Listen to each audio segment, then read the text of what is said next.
Majority of penguin species actually live in warmer climates. So the Humboldt penguins here, for example, they live in South America. You can find these penguins along the coastline of Chile and Peru, where temperatures can be up to about 100 degrees. But we, of course, don't keep our beach here that hot for them. Instead, we keep it at a nice, comfortable 70 degrees.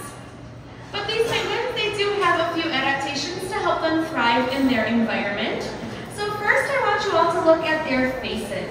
Do you notice that pale pink coloration at the base of their beak? Well, this is known as a heat window.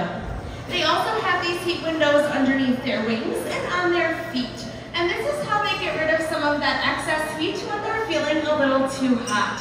So it's kind of like how we blush when we're feeling overheated as well.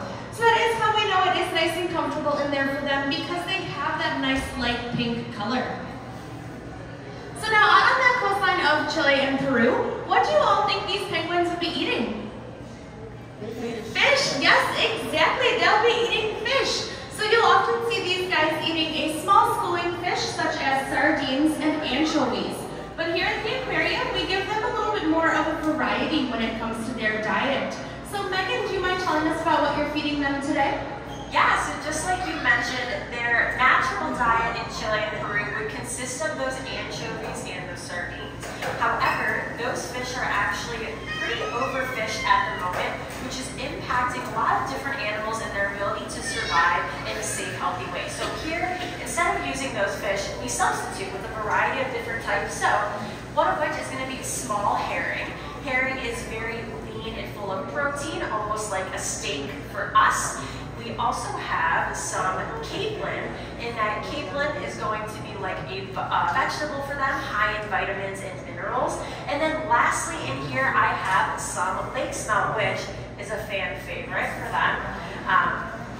Lake smelt is a freshwater fish, so that's something they naturally would be eating. However, because of the nice high water content, it is a great way to give them some extra hydration, and it is also a great training treat.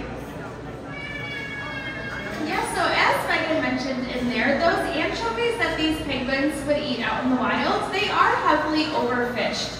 But we do occasionally feed our penguins some anchovies, but a big difference is where we get them from. So instead of taking those anchovies off those coastlines of Chile and Peru where they are overfished, we'll instead get ours off the coastline of California. Now we do this because those anchovy populations are regularly studied to make sure that they're staying at a healthy level for all of the wild animals that also need that fish to survive.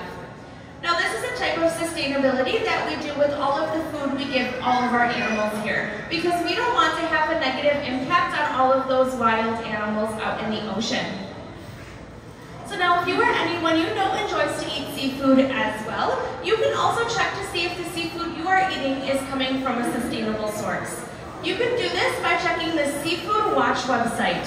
And this resource lists out a bunch of different seafood options that you can eat, but it also gives you a list of seafood options to avoid in order to help those wild animals.